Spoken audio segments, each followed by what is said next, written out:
Dame Badiane président tablier di Patersen tey nag dafa am benn programme bu am solo bu ñu amaloon fii tey ci Kër Massar ku ne gis na lu xew ci réew mi ndax avant tabaski ba léegi gis ngeen dëgërtement yi nga xam ne moo am ci marchand tablier yi ñu sonn lool metti lool yàgg lool te kilifa yi nga xam ne tey ñoo fi nekk luñ doon ñu wax ak li ñu gis nii dafa uutee trop moo taxoon ñu doon waxtaan ak coordinateur yi ci réew mi yëpp boo xoolee ci sama wet ni Abdoulahat di responsable national du Sénégal nekk ci Ndar tey mi ngi nii sama wet kii ci sama ndeyjoor moom it mi ngi nekk Mbour mën nañu wax ne daal Sénégal la fi dajee ndax waa Casamance a ngi fi waa Kër Massar a ngi fi ndax fi lañ koy defee Patersen waa Dakar Plateau ñëpp a ngi fi benn kuréel bu bees buñ taxawal comité de pilotage lañ ko tuddee déglu leen comité de pilotage lañ ko tuddee rek boo xam ne comme dañuy door a commencé te dafay dem ci kanam te bëgg nañ fu marchand ambulant nekk wala fu marchand tablier nekk ci Sénégal rek bëgg nañ la fekk comme tey lay door a judd nag après li ci kanam danañ ko suivre ci réew mi lu doon suñ mission rek mooy marchand tablier yi ni ñuy sonnee ci réew mi tey foo xool ci réew mi léeg-léeg nag damay dégg ku ne maire APR yi ñooy saboté maa leen loolu yëpp ay waxi yàq la ndax biñu gisee dëgërtir yi ci ñoom la njëkkee ndax boo demee Parcelles kii moo fa ne Jamil Sané moo fa nekk fii ñu nekk ni Bilal Diatta moo fi ne soo demee Thiès Birame Souleye moo fa nekk boo demee Tëngéej noonu foo dem tey mën nañu wax ne seen maire ñoo fa nekk te Kër Massar gi nekk na place boo xam ne président Ousmane Sonko lu mu war na gën a fonk moom ci la bokk ndax Kër Massar dañoo suyee lu am solo ci réew mi ni ci état wu président Ousmane Sonko ndax tout récemment rek gis ngeen meeting bu mu def fii ba mu koy def Kër Massar gi la ko defee Kër Massar ambulant yi taxaw nag partout liggéey bu am solo pour moom mu toog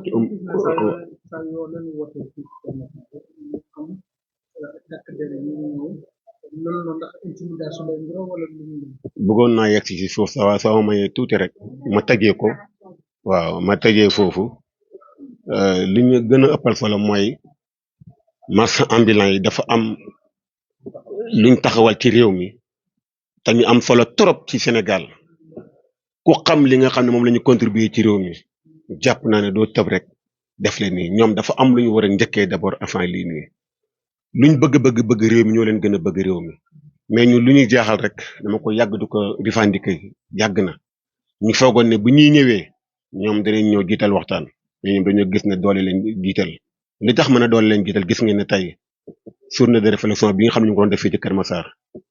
xam suñ droit xam suñ lépp moo tax defuñ ko ci mbedd defuñ ko ci dara dañoo luye saal ñu ñëw fekk ñi ci saal bi génne ñu fi loolu maa bëgg a xam ban réew la te pourtant ñoom démb ñoo doon bëgg a def marche bu ñu leen teree ñiy revendiquer ne dañ def marche par force ñii di ci dee ñi ñànk suñ tër ñi tëj leen ci kosu ñu def leen ci lépp kon nag ñoom buñ ñëwee war nañoo xool fañ commencé ak fuñ nekk tey te bañ ñëwee ba léegi ne gisaguñ benn marche boo xam ne war nañ ko def ci réew mi ñu autorisé ko kon ñoom dictature lañ gis ne ñoom lañ bëgg wane ci réew mi te loolu du jàll ñun nag nañ ko doon defee ñoom dañ ko defee luñ bëgg mooy waxtaan ak nit ñi ci jàmm ci dal ndax xam nañ ni lépp luñ fi yàq suñu alal la lépp luñ fi teg suñu alal la ñun dañoo wane bëgg wane waa beneen facette boo xam ne dañ leen wan ni comme ñun ci réew mi lañ bokk ci liy defar réew mi lañ bokk duñ bokk ci ñi nga xam ne dañuy yàq ko toot te ko boo nekkee ci gaal gi da nga war a ñaan yàlla gaal gu mucc ndax bu gaal gu muccee nga mucc sax njaboot mucc loolu moo tax boo xoolee tey ay kilifa rek ñoo fi daje yoo xam ne luñ bëgg mooy jàmm ci réew mi waaye ñoom ñi ngi interpellé président Diomaye na ko secteur yi ngay éviter di waxtaan ak ñoom secteur bu gën a ëpp solo mooy marchand ambulant yi mooy marchand tablier yi ku ko fooy yaa ngi fooyee loo xamul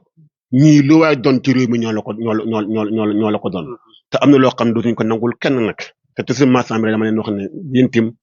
foog ngeen di nangu ku leen di jiital te ñi leen di doxal tim il faut ñoom tim ñi laal góom bi dina am solo trop moo tax ñu gis ne lii di bokk ak li nga xam ne moo fi doon jaar te incha allah li ci kanam Sénégal yëpp fépp fu marchand tablier nekk ci réew mi nañ xam ne am na benn collectif bu taxaw boo xam ne pour ñoom la ñoom ñëpp ñu bokk ci jàpp ngir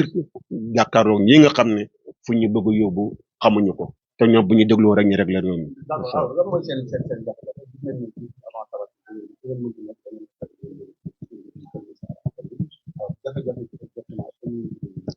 waaw jafe-jafe bi mooy xam nga bu fekkee da nga nekk ci benn place 10 ans wala 5 ans nga jékki man mii di wax yëpp waa Petersen ay millions ñu ngi leen jël yóbbu leen te ba nii xamaguñ fa lañ ko yóbbu te li Petersen dund moom la fépp di dund te ñu ko teg mooy autorité yi nga xam ne ñoo la war a ñemb ñoo la jàppale jox lu courage nga am fi toog ci réew dëgg-dëgg gis nañ ne manqué nañ ko boo xoolee tout récemment rek yàggul Kër Massar ñaati personne fi bàyyeekoo dem ci gaal gi lu ko waral mooy manque espoir ci seen dëkk ndax ñi nga xam ne ñoom dañ jàppale pour bu ñekkee ci pouvoir bi ñu gis ne dara nekk ci jàmm ñoom ñoo wal bi ko jël ay yet di leen ko duma dem ba amatuñ fi toog ci réew mi moo tax ñu gis nga ko ñu dugg ci gaal gi dem gis nga leen fekk ndax man information bi ma am 23 personnes yoo xamante ni demoon nañ te 23 personnes yi kenn rek moo ci mucc gis nga dem ni woon nañu jàngal kaamil suba maa ngi war a ànd ak waa Kër Massar pour dem jaare ji seen i mbokk waxtaan ak ñoom masawu leen ci tiis yi nga xam ne moo leen dal.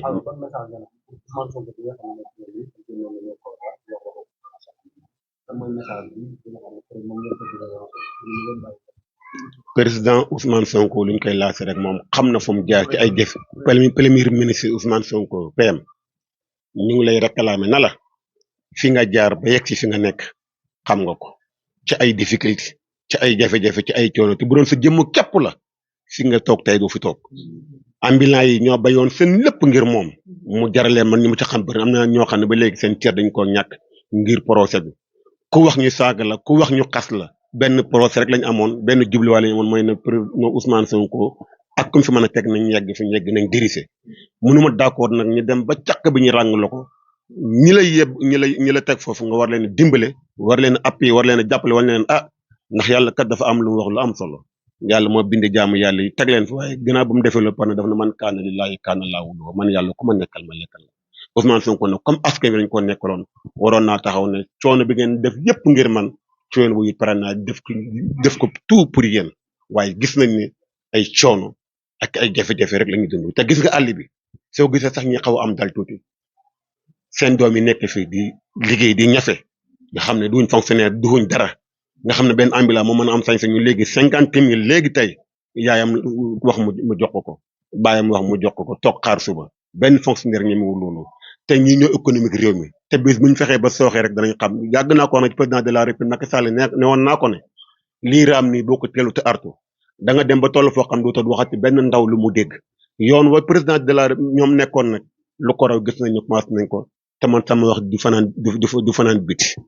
dañ koy gis nañ leen bàyyi nañ bàyyi xel askan wi te xam ne lépp luñ doon ak ñoom la. waaw maa ngi tudd Abdou Mbacké Niang le secrétaire général national des marchands tabliers du Sénégal. li ko waral mooñ dool daf ñu jaaxal ndax ñun ci dëkk bi lañ bokk ci dëkk bi lañ juddoo fi lañ màgge te fi lañ yaakaar a tekkee kon bu ñu tegee fenn dafa liggéey jàpp nañ ne dañoo war a jàppale mais waruñu fay yëkkati lépp solo nag mooy woo ñu waxtaan jëm noo organiser bañ toog ci ay sites normal wala ñoom ñi nga xamante ne moyens yi ñuy génne pour jëkkatinu mooy dañ ko waroon def ci xale yi pour leen fu leen teg.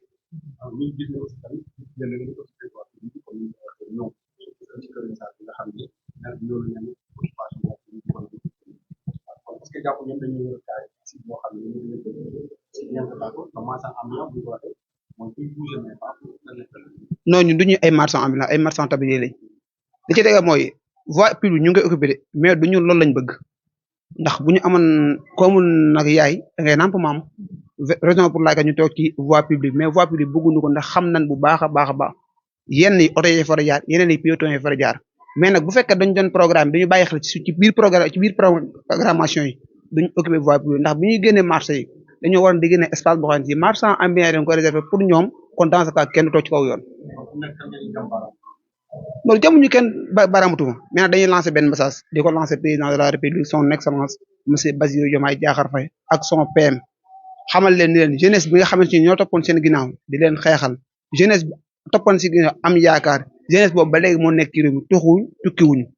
kon nañ ñu bàyyi xel bu baax a baax te dama ko wax toujours ne leen jeunesse Sénégal 70% ñooy marchand ambulant yi ndax li koy waral mooy jàng mi di ci ëpp doo réussir liggéey bi mën nga dem ba am certificat sa liggéey mais doo am mooy yoo ko mën a exercer raison pour laquelle da ngay ñëwaat ci marchand tablier gi di ci liggéey loolu nag bu amee képp koo xamante si ni bëgg ngaa jàppale yaay bëgg ngaa jàppale papa bëgg ngaa jàppale sa mag bëgg ngaa jàppale sa jigéen il faut nga jàppale ñi nga xamante si ñu leen dimbali te ñooñu marchand tablier yi.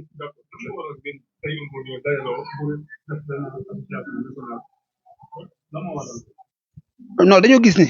Sénégal gépp secteur yëpp dañu daje ku nekk rek yaa ngi fexee daje ngir mën a défendre sa intérêt ñun nag ñu xam ne comme ñun ñu secteur yëpp ñu ne ëpp bu ñu defee benn say dajaloo waxtaan def ab lalu benn fan waxtaan fa njariñ li ak li ñu war a jariñ réew mi ndax du suñu njariñ pepp ñun li ñu war a jariñoo mais li ñu war a jariñ réew mi buñ ko waxtaanee ba juboo ci dinañ ko mën a génne ñëpp dégg ko xam ne ñii kat caaxaan taxu leen jóg taxawal taxaw mais liggéey ngir jariñ seen bopp waaye ngir jariñ réew mi leen tax a jóg loolu moo waral ndaje bi. waa di ko ñaawlu ndax wax dëgg yàlla ñun nekkuñu fattuñu benn yoon xeexuñu xulóowuñ dañoo defoon suñu benn lël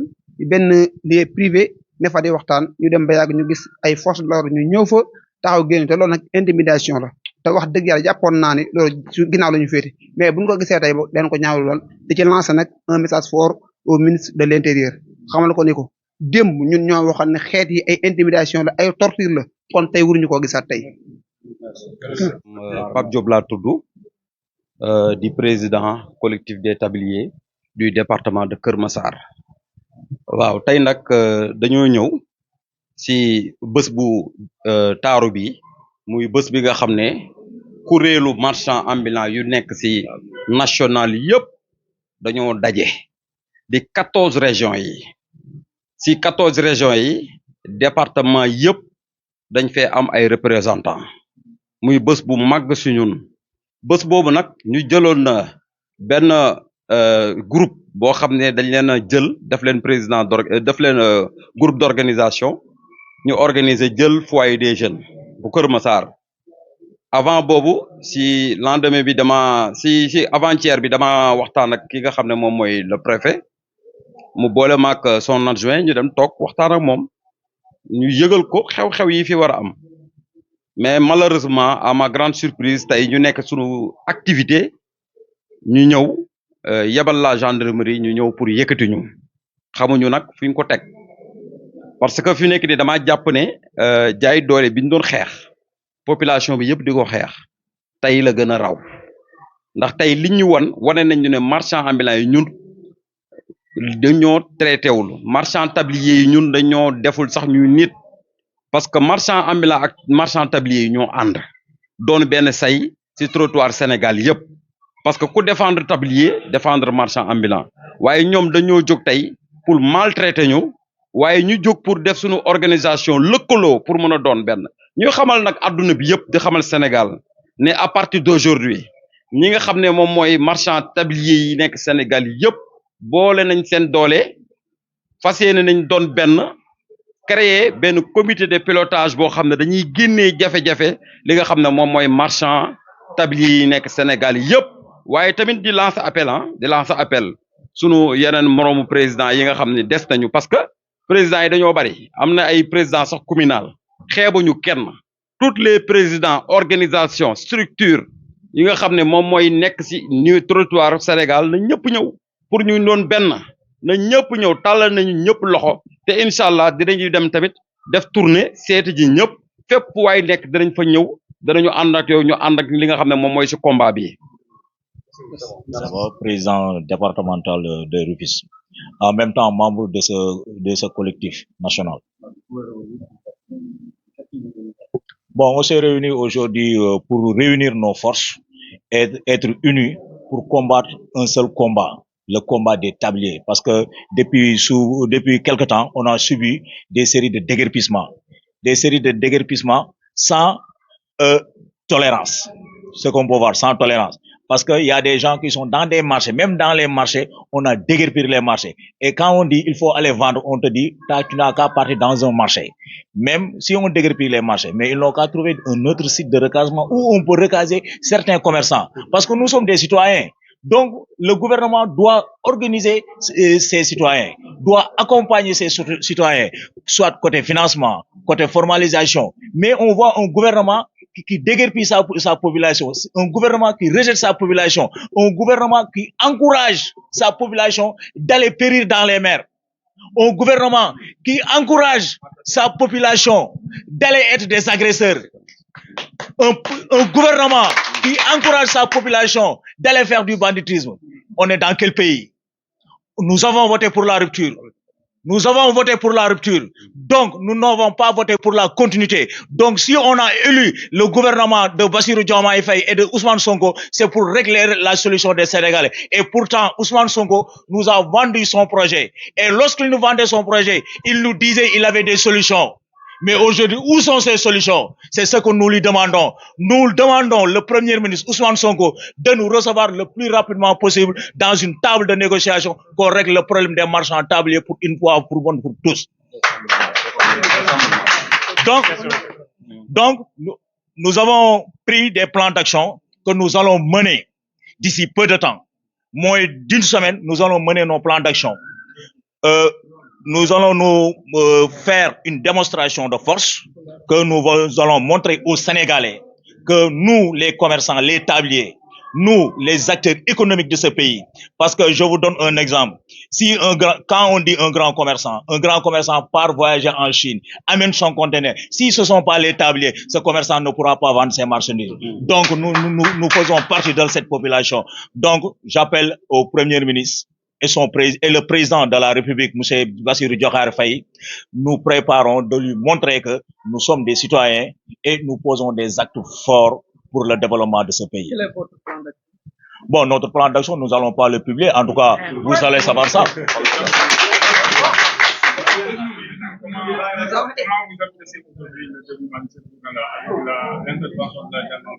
Très vilain, comme vous l'avez vu. Comme vous l'avez vu, très vilain. Nous sommes des citoyens sénégalais. Nous avons pris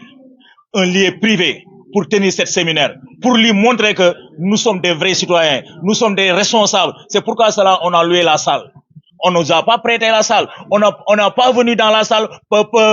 gratuite. On a payé pour tenir notre séminaire. Nous pouvions aller dans les hôtels parce que nous avons ces moyens aussi. Mais pour faire une chose que toutes les personnes nous respectent, c'est pourquoi cela on est venu jusqu'ici à Kermassar faire la séminaire ici. Mais vous avez vu, la gendarmerie est venue avec 3 pick-up. 4 pick-up même. Plus de 40 gendarmes devant nous. Mais nous ne sommes pas des agresseurs et nous n'avons pas peur des forces de l'ordre. Mais vous, qu'est-ce qui vous fait mal aussi dans tout ça? Le fait de vous déguerpir, la façon de déguerpir, ou bien le fait de vous déguerpir sans solution? La façon de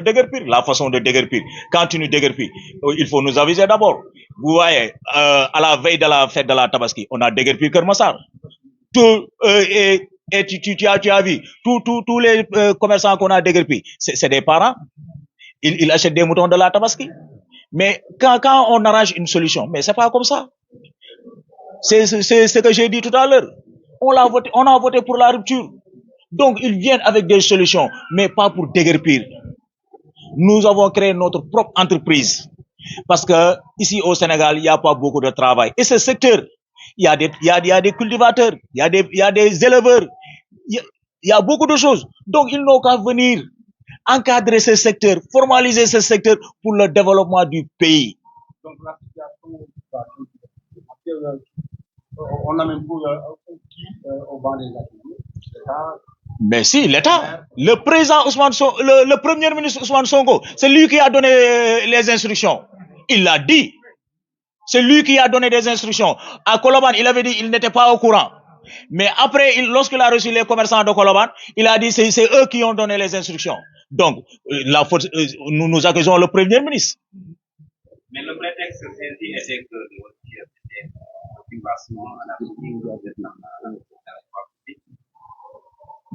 D'accord. L'occupation anarchique dans les voies publiques, nous ne voulons pas. Nous-mêmes, nous ne voulons pas. Parce que tout, comme on le dit en Wolof,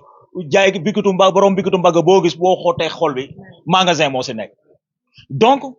si on a occupé anarchiquement les voies, mais ils n'ont qu'à organiser, c'est sa population. Moi, je ne jette pas ma population. Je te donne un exemple. Je ne vais pas jeter mon fils.